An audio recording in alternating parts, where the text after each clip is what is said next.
Hello welcome दोस्तों, आप सभी का स्वागत है स्टूडेंट टॉक पर। आज हम शुरू करने वाले हैं केमिस्ट्री के और 25 क्वेश्चन जो कि आपके एग्जाम पॉइंट ऑफ व्यू से बहुत ज़्यादा इम्पोर्टेंट है। तो ज़्यादा टाइम वेस्ट नहीं करेंगे और हम जल्दी से क्वेश्चन पर आते हैं। आपका आज का पहला क्वेश्चन है, हीरा क्या है? आपसे पूछा गया है हीरा क्या एक यौगिक है या फिर हीरा मिश्रण है या फिर ठोस है और तत्व है, क्या है? यौगिक है क्या? यौगिक में होता है यौगिक दो या दो से अधिक, ये दो या दो से अधिक तत्वों से मिलकर बनता है। पर हीरा तो एक ही तत्व मतलब कार्बन से मिलकर बना है, इसलिए हीरा यौगिक नहीं हो सकता। मिश्रण बिल्कुल नहीं। ठोस, बिल्कुल ठोस होता है, लेकिन यहाँ पर ठोस के परिप्रेक्ष्य में नहीं पूछा है। हीरा क्या है? एक तत्व है, क्योंकि ये कार्बन से मिलकर बना है, सिर्फ कार्बन होता है इसमें। अगला क्वेश्चन हम देखते हैं, निम्नलिखित में से रासायनिक यौगिक कौन सा है? रासायनिक यौगिक का मतलब आपसे पूछा गया है कि जिसमें तत्व मौजूद हो एक निश्चित अनुपात में। ठीक है ना? रासायनिक यौगिक मतलब तत्व निश्चित अनुपात में हो। कैसे अनुपात में हो? निश्चित अनुपात में हो। ठीक है। अब देखिए यहाँ पर अमोनिया, अमोनिया का फॉर्मूला होता है NH3, मतलब 1:3 में क्या है? नाइट्रोजन और हाइड्रोजन। वायु मिश्रण होता है। पारा, पारा केवल Hg है जो कि एक तत्व है, ये सभी नहीं। तो सही आंसर क्या हो जाएगा? अमोनिया, क्योंकि इसमें NH3 है। मतलब नाइट्रोजन और हाइड्रोजन का रेशियो कितना है? 25% और 75%, या 1:3।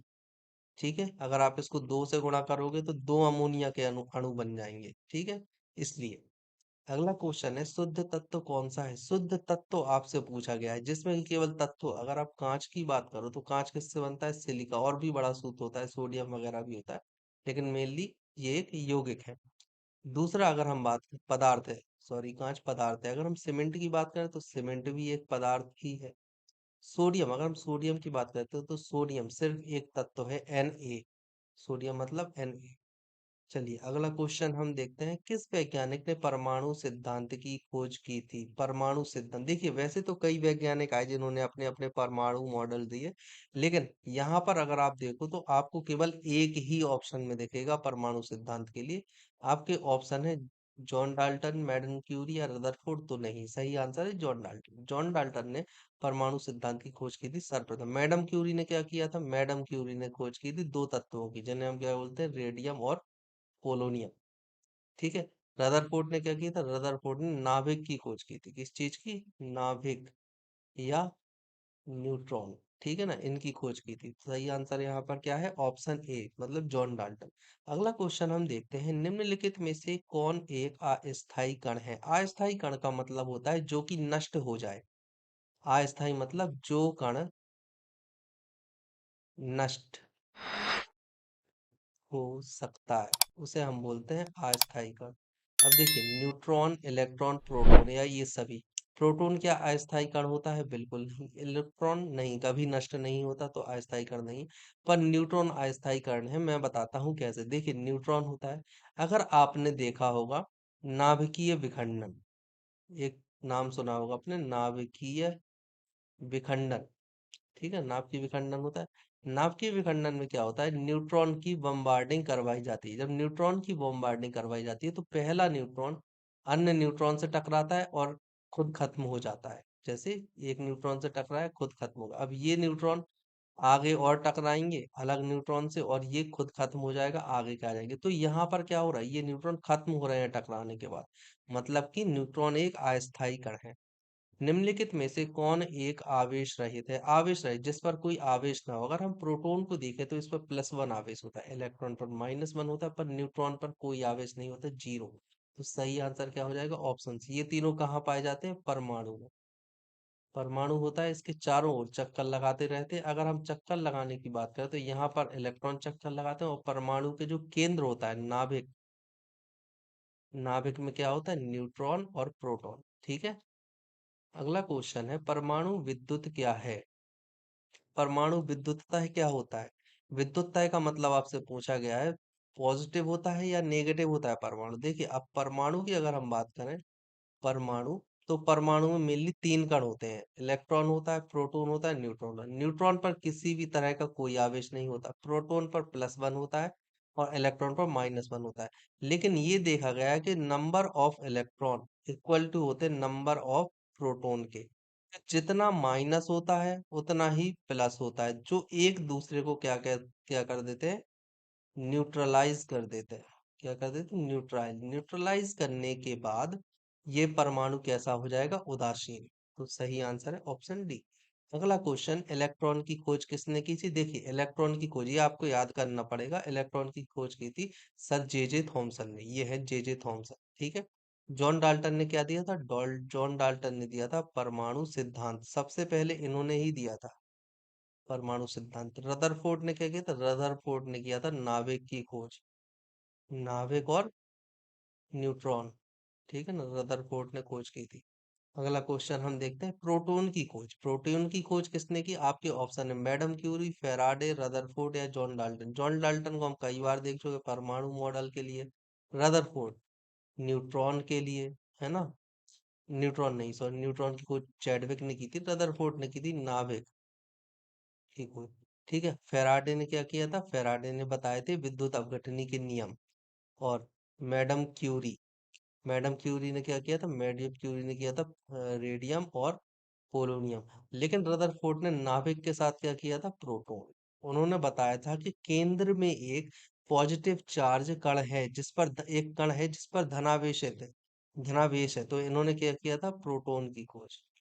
ठीक है, चलिए अगला क्वेश्चन हम देखते हैं, न्यूट्रॉन की खोज किसने की थी? न्यूट्रॉन की खोज आपसे पूछी गई है, न्यूट्रॉन की खोज की थी आपसे चैडविक। हम पहले भी ये चीज देख चुके हैं, न्यूट्रॉन की खोज किसने की थी? चैडविक ने। न्यूटन ने नहीं, न्यूटन ने केमिस्ट्री में ऐसा कुछ नहीं किया है। फेराडे की विद्युत अपघटन के नियम फेराडे के द्वारा दिए गए थे, न्यूटन न्यूटन नहीं। और फेराडे ने क्या दिया था? फेराडे ने दिया था विद्युत अपघटन के नियम। ठीक है, याद रखना है आपको, विद्युत अपघटन के नियम दिए थे फेराडे ने। चैडविक ने क्या किया था? न्यूट्रॉन की खोज की थी। चलिए अगला क्वेश्चन, परमाणवीय नाभिक किसने खोजा था? परमाणवीय नाभिक किसने, नाभिक की खोज किसने की थी? कितनी बार हम ये पढ़ चुके हैं, नाभिक की खोज किसने की थी? रदरफोर्ड ने। ठीक है, ऑप्शन बी सही है। थॉमसन ने किस चीज की खोज की थी? इलेक्ट्रॉन की। चैडविक ने किस चीज की खोज की थी? न्यूट्रॉन की। ठीक है, याद रखना है अपन को। जॉन डाल्टन ने क्या किया था? परमाणु मॉडल, एटम स्ट्रक्चर। ठीक है, चलिए अगला क्वेश्चन, एक भारतीय वैज्ञानिक जिसका नाम एक विशिष्ट मूल कण के नाम से जुड़ा है, बोस, रमन, साहा या चंद्रशेखर, कौन थी? चंद्रशेखर रमन या सुब्रमण्यम चंद्रशेखर। इनका नाम जुड़ा है चंद्रशेखर सीमा से, 1.44। सूर्य के द्रव्यमान को इन्होंने कहा था 1.44, सन मास को इन्होंने चंद्रशेखर सीमा कहा था। साहा ने किया था संश्लेषण के तौर पर। ये बॉटनी से जुड़े हुए हैं।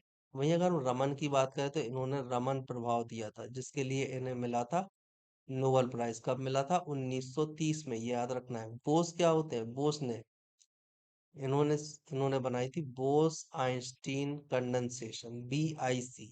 ठीक है ना, इन्होंने एक अवस्था बनाई थी, पांचवी अवस्था, जो अत्यधिक निम्न ताप पर उपस्थित होती है, जिसे बोस आइंस्टीन कंडेंसेशन कहते हैं। ओके, अगला क्वेश्चन, निम्नलिखित में से किस परमाणु के नाभिक में न्यूट्रॉन नहीं होते? न्यूट्रॉन नहीं होते, इसके लिए जरूरी है कि आपको इनका परमाणु क्रमांक पता हो, परमाणु भार पता हो। अगर आप हीलियम को देखो तो हीलियम को क्या लिखोगे? 2He4। मतलब अगर आप देखो तो दो इलेक्ट्रॉन, इलेक्ट्रॉन होते हैं, दो प्रोटॉन होते हैं और दो न्यूट्रॉन भी होते हैं। वहीं अगर आप बात करते हो ट्राइटियम, जो कि एक हाइड्रोजन का समस्थानिक होता है, यहाँ देखोगे तो प्रोटॉन, न्यूट्रॉन, इलेक्ट्रॉन, इन सब चीजों को अगर आप देखो तो यहाँ पर क्या होगा? यहाँ पर होता है एक प्रोटॉन होता है और दो न्यूट्रॉन होते हैं और एक इलेक्ट्रॉन होता है। वहीं अगर आप तीसरे चीज को देखो, केवल हाइड्रोजन 1H1, इसमें क्या होता है? इसमें एक इलेक्ट्रॉन होता है, एक प्रोटॉन होता है, पर इसमें न्यूट्रॉन नहीं होता। ठीक है, इतना आपको याद रखना है। और लिथियम नहीं, लिथियम नहीं, लिथियम में क्या होता है? लिथियम में होता है 3, मतलब कि एक प्रोटॉन होता है, इसमें 3 होता है इसका परमाणु, है ना। तो चलिए आगे देखते हैं अगला क्वेश्चन, यहाँ पर टिक कर लीजिए आप। यहाँ पर है जिसमें नाभिक नहीं होता, कौन सा है? हाइड्रोजन। अब 114 पे हम आते हैं। इलेक्ट्रॉन के तरंग प्रकृति की खोज सर्वप्रथम किसने की थी? इलेक्ट्रॉन देखिए दो प्रकार की इलेक्ट्रॉन की तरंग प्रकृति की खोज किसने की थी? डी ब्रॉगली ने, आपको याद रखना है। ठीक है। थॉमसन ने इलेक्ट्रॉन की थी, रदरफोर्ड ने नाभिक की खोज की थी, और लीनियस ने क्या लिखा था? लीनियस ने वो नामकरण की खोज की थी। ठीक है। चलिए अगला क्वेश्चन, वर्जीलियस ने नामकरण की खोज की थी, लीनियस ने नहीं। चलिए अगला क्वेश्चन हम देखते हैं, तत्व के सबसे छोटे भाग को क्या कहा जाता है? तत्व का सबसे छोटा भाग, परमाणु, ऋणायन, धनायन या अणु, इनमें से क्या होता है तत्व का सबसे छोटा भाग? तो इसे होता है परमाणु। और इसको सबसे पहले किसने बताया था? कणाद के द्वारा बताया गया था। इनकी एक पुस्तक भी है कणाद की, जिसको हम बोलते हैं वैशेषिक, वैशेषिक सूत्र। ठीक है। ऑप्शन ए सही है। अगला क्वेश्चन हम देखते हैं, डाल्टन के परमाणु सिद्धांत के अनुसार कौन सा सबसे छोटा कण स्वतंत्र रूप में रह सकता है? कौन सा कण है जो कि सबसे छोटा और स्वतंत्र रूप में रह सकता है? अभी हमने बात की है, क्या है आंसर? परमाणु। चलिए अगला क्वेश्चन, किसी परमाणु के गुण निर्भर करते हैं, किस पर निर्भर करते हैं परमाणु को? इलेक्ट्रॉन की, इलेक्ट्रॉनिक संरचना नहीं है, हाँ इलेक्ट्रॉनिक संरचना या इलेक्ट्रॉनिक विन्यास आप इसे बोल सकते हैं। फिर न्यूट्रॉन की संख्या, परमाणु भार या प्रोटॉन की संख्या? नहीं, इलेक्ट्रॉनिक संरचना पर। देखिए जैसे कि मान लीजिए सोडियम, या सोडियम का कितना होता है? 11 होता है परमाणु क्रमांक। अगर हम बात करते हैं इसके परमाणु विन्यास की, तो 2, 8 और 1। बाहरी कोश में होता है एक इलेक्ट्रॉन जो कि संयोजी इलेक्ट्रॉन होता है, और यही इलेक्ट्रॉन इसके रासायनिक गुणों को निर्धारित करता है। ठीक है। अगला क्वेश्चन, न्यूट्रॉन और प्रोटॉन के संख्याओं के योगफल को क्या कहते हैं? न्यूट्रॉन और प्रोटॉन मैंने अभी आपको बताया, अगर हम लेते हैं हाइड्रोजन, हाइड्रोजन 1H1 होता है। ठीक है। इसके बाद अगर हम लेते हैं सोडियम या कैल्शियम लेते हैं, तो कैल्शियम 20Ca40 होता है। मतलब कि ये जो नीचे दिया हुआ है, नीचे ये होते हैं उनकी परमाणु संख्या, मतलब प्रोटॉन का नंबर होता है। इसे ZXA से रिप्रेजेंट करते हैं, इसे हम बोलते हैं परमाणु भार। क्या बोलते हैं? परमाणु भार। और इसे हम वो क्या बोलते हैं? संख्या। और जो परमाणु संख्या होती है वो होती है प्रोटॉन की संख्या के बराबर। याद रखना है, प्रोटॉन की संख्या के बराबर। ठीक है। और जो ये परमाणु भार होता है, ये क्या होता है? Proton number plus neutron number. ठीक है ना, इनके बराबर होता है। यहाँ पर आपको क्या दिया है? न्यूट्रॉन और प्रोटॉन की संख्याओं का योगफल क्या होता है? परमाणु भार। कहीं ऑप्शन में दिया हुआ है परमाणु संख्या, क्वांटम संख्या? नहीं, इनमें से कोई नहीं। ठीक है, परमाणु भार होता है। अगला क्वेश्चन हम देखते हैं, किन किरणों के प्रकीर्णन से नाभिक के आकार का आकलन किया जा सकता है? किन के प्रकीर्णन से आप नाभिक का आकार निकाल सकते हो? नाभिक का आकार निकालने के लिए अल्फा कण का उपयोग किया जाता है, ये आपको याद रखना है, 2He4। ठीक है। चलिए आगे बढ़ते हैं, नाभिक के धनावेशित होने की खोज किसने की थी? नाभिक धनावेशित है, ये किसने खोजा था? ये मैंने आपको पहले भी बताया, नाभिक की खोज किसने की थी? रदरफोर्ड। किसने की? रदरफोर्ड ने की थी नाभिक। इन्होंने एक पतली परत ली थी। इस पतली परत पर, जो कि गोल्ड की बनी हुई थी, इन्होंने क्या किया? बहुत तेजी से बॉम्बार्डिंग की। ठीक है।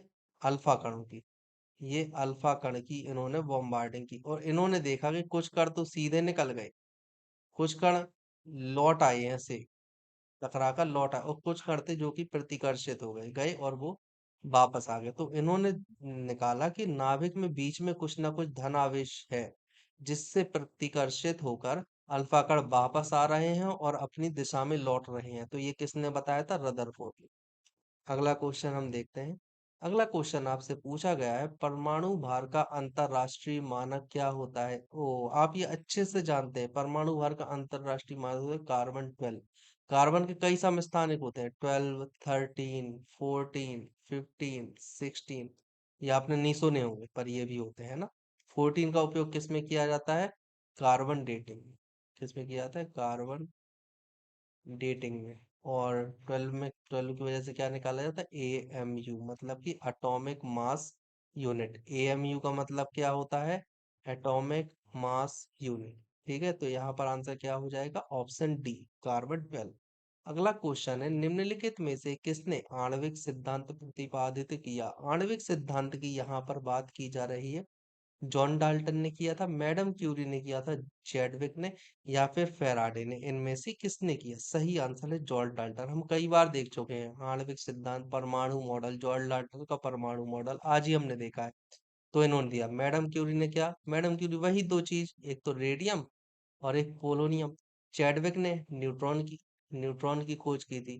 फैराडे ने विद्युत अपघटन के नियम की बनाए थे। ठीक है। अगला क्वेश्चन हम देखते हैं, किस परमाणु के बाह्यतम कक्षा में कितने इलेक्ट्रॉन रह सकते हैं? क्या 10 इलेक्ट्रॉन रह सकते हैं? नहीं। 6 रह सकते हैं? नहीं। 20 रह सकते हैं? नहीं। 8 रह सकते हैं? बिल्कुल सही। देखिए क्या होता है, जो बाह्यतम कक्षा में 8 होती है, अष्टक स्थिति होती है। जब अगर किसी परमाणु के बाह्य कक्षा में अष्टक पूर्ण हो जाता है, 8 इलेक्ट्रॉन हो जाते हैं, तो वह परमाणु स्थायित्व ग्रहण कर लेता है। ठीक है ना? इसलिए परमाणु के बाह्यतम कोष में 8 इलेक्ट्रॉन रह सकते हैं, 10 नहीं, क्योंकि 10 जो होता है वो 8 से ज्यादा है। 8 + 2 रहेंगे, 8 पहले और फिर 2 बाहरी कक्षा में रहेंगे। समझ में आ रही है बात? आप इसको अच्छे से देखो।